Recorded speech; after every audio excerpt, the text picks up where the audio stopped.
penetrating radar where we use FM radio waves, and those FM radio waves we point into the ground, or this is like an antennae, and if you're on your car, you got a 3-foot antennae on your vehicle or a meter long.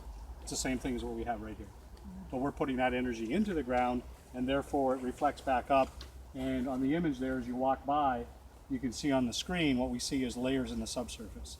And so what we're looking for is disturbances in the layers of the earth, because the earth normally just lays down horizontal layers, right, for the most part, or dipping layers. But if you disturb those layers, that's human for the most part, unless you have faults and things like that. And so I'm trained as a physical geographer, but I'm coming in taking a look at it as a geoarchaeology problem. So we've worked on sites in Israel, roads we're looking at. We've got a site in Vilnius right now. We're working at the Great Synagogue.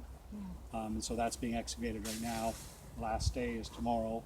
And so we did the radar there last year, found several sites. We're excavating this year.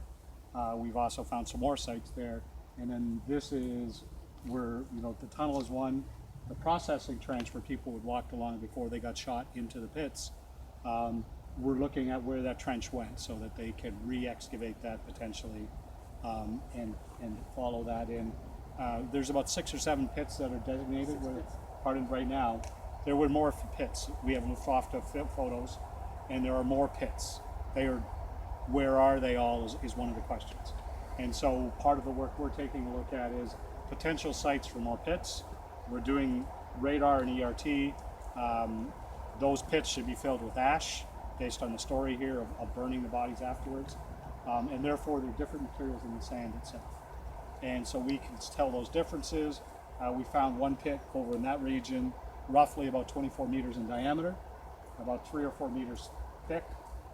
That is different than the material around it. So it's not for us to excavate it. We give this information to Montes and the local archaeologists and the Jewish Museum, and then they have to make a decision on what to do with those sites. And so this is non-invasive. We're not disturbing anything subsurfacely here. And so we can provide those pieces of information. The idea for the tunnel would be, because should be no bodies there, that you can open up a portion of that tunnel and be able to better tell that story. Because in 10, 15 years, there will be no survivors. And therefore, those testimonies, people are going to say, well, that was someone's story, rather than. And so what we're trying to show with science is, that story is true. Here is a part of that tunnel that those individuals said, right? And so that's where we're trying to do, is develop basically this Holocaust science, using science to help out in the Holocaust story. So our teams worked at Sobibor, and it's not the Holocaust, it's genocide sites around the world. So you can't just do these things and say they're not true. You can't do it without feeling the emotion that comes with it. Correct.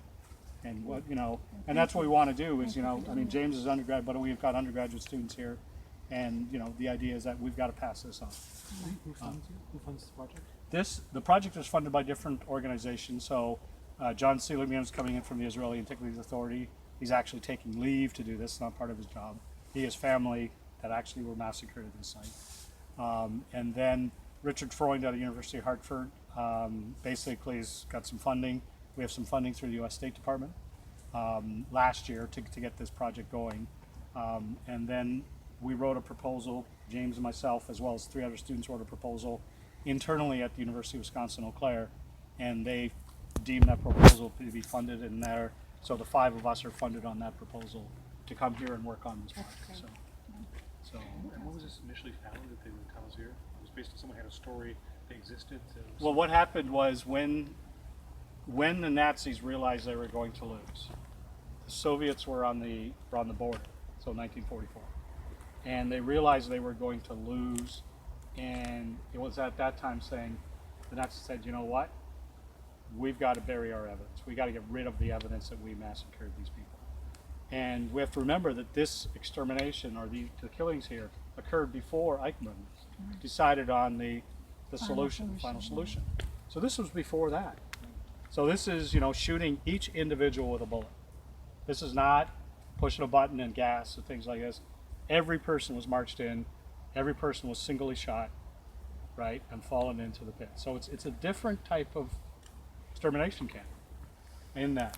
And so as we get back to your question, what was your question again? When did you first find about these tunnels? How, So what happened? They as the Nazis were realizing it, they brought in 80 Jews to basically dig up all the bodies here and burn them because they wanted. Brigade. Pardon? The Burners Brigade. Burgers Brigade. And so they came in and they realized that, once their job was done, they were going to be killed. And so they said, you know what? We've got to get out of here. And so they had an engineer in the group and basically designed, there's actually a flag over there, designed to dig underneath at night with cups and hands and things like that. And this is very sandy, so it did collapse, right, occasionally. We And have so to strengthen the. strengthen it with wood and things like that. And so you have their building as they're going out, and they had to be quiet, right? They're shackled, and they were in this bunker. So they built down around, and then came up what we believe is somewhere over here, because it's about a 100-foot tunnel, 30 meters, that they came up in this region. And it was on a Passover evening. It was the darkest night of the year. And so basically they made a decision, and within about 74, 76 days, they dug the tunnel. And they had 80 of them in here. 12 of them got because they heard some noise and the Nazis started shooting. And then they basically 12 escaped, 11 survived the war. And those 11 told their story. And it's memorialized. You can go into a variety of different areas. It's written down, and so those things are basically testimony of what happened. Are any of them still alive? From my understanding, no. No, They all passed away. Yeah. but this job is to verify their story.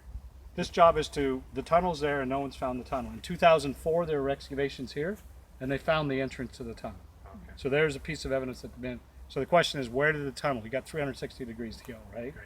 And so part of the job of our team this year was to take a look at, can we find the tunnel? And if we find the tunnel, where's it extent? And so we have that information. It was reported in the news yesterday.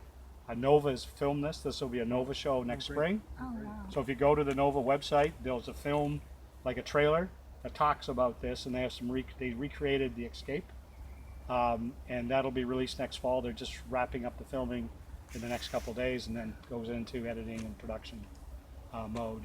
And so that story will be released next spring, is my understanding, plus or minus several months. Oh, So- okay. Can I ask you a couple Yeah. questions? Because it sounds like you understand the history here, and I was confused by some things. Yeah. So what we've been told is that by truck or by foot, people came here, and then individually were shot. So you had the two ghettos, right? The larger and small ghetto. We and- came from both. You came from both, so you understand the two areas.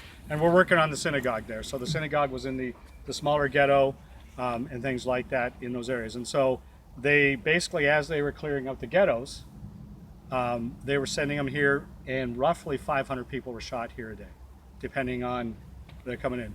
One of the earlier times, the processing trench style, you go along there, and roughly 10 to 12 people were taken into a pit, and you would have basically the firing squad come out, and then they're basically undressed as they're going out, and as they're going into the pit, fired, fell down, and then they would lay down sand on top of that, and then the next 10 would come in, and they would separate the women and children from the men, and that would be continuing on as they go through. And so what you have to realize is that the people who shot literally knew who they were shooting. They lived in the region. They weren't the Nazis. They were the. They were the part of collab- they were part of the Lithuanian collaborators. collaborators, the Rifle Association. The Rifle Association, that kind of thing. And so they worked with the Nazis. The Nazis are essentially the ones that were planning to do this area. Yeah.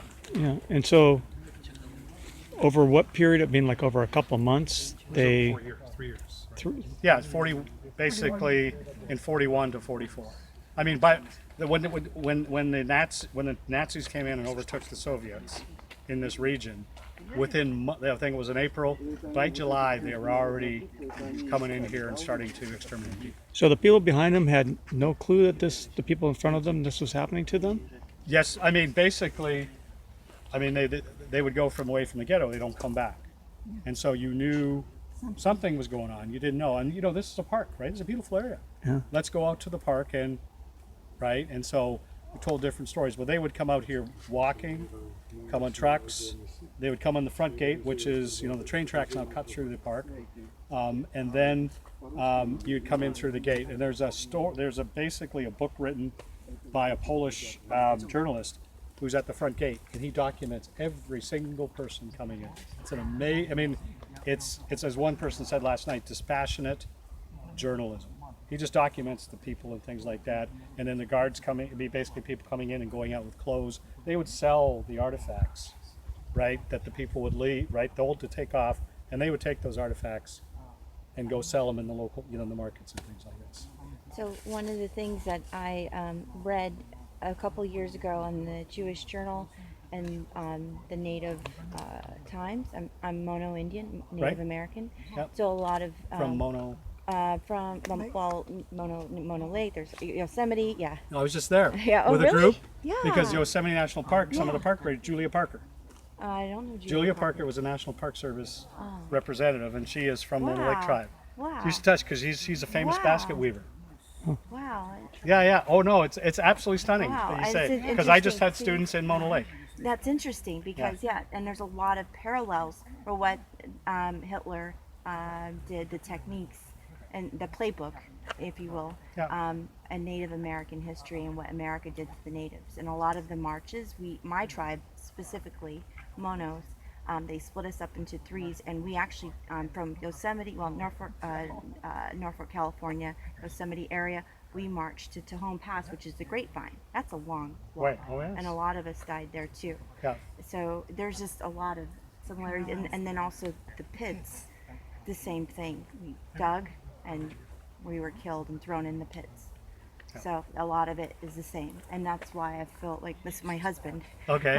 when we met, we're not knowing it, we were like together It's in together. that way. Yeah. So, But that's a very interesting parallels. And I'm Canadian living in the U.S. and it's this idea is that we need to go back yes, and look at this history. yes, But more importantly, not that we're denying that we ain't going to go back. We need to go to the future. right. Yeah, We need to go to the future and don't let these stories die. And this is a story of hope. yes. This is a story of passion, People wanting to survive. wanting to survive and live. Yeah, And this is, yes, there's a lot of tragedy here. There's a lot of not nice things that happen. But you know what? We've got to deal with all that. I don't want to deny all that, but we've got to move forward, and hope is part of what this tunnel is about. and that's why I get emotional because I think about that march, and what they did, and they went back twice.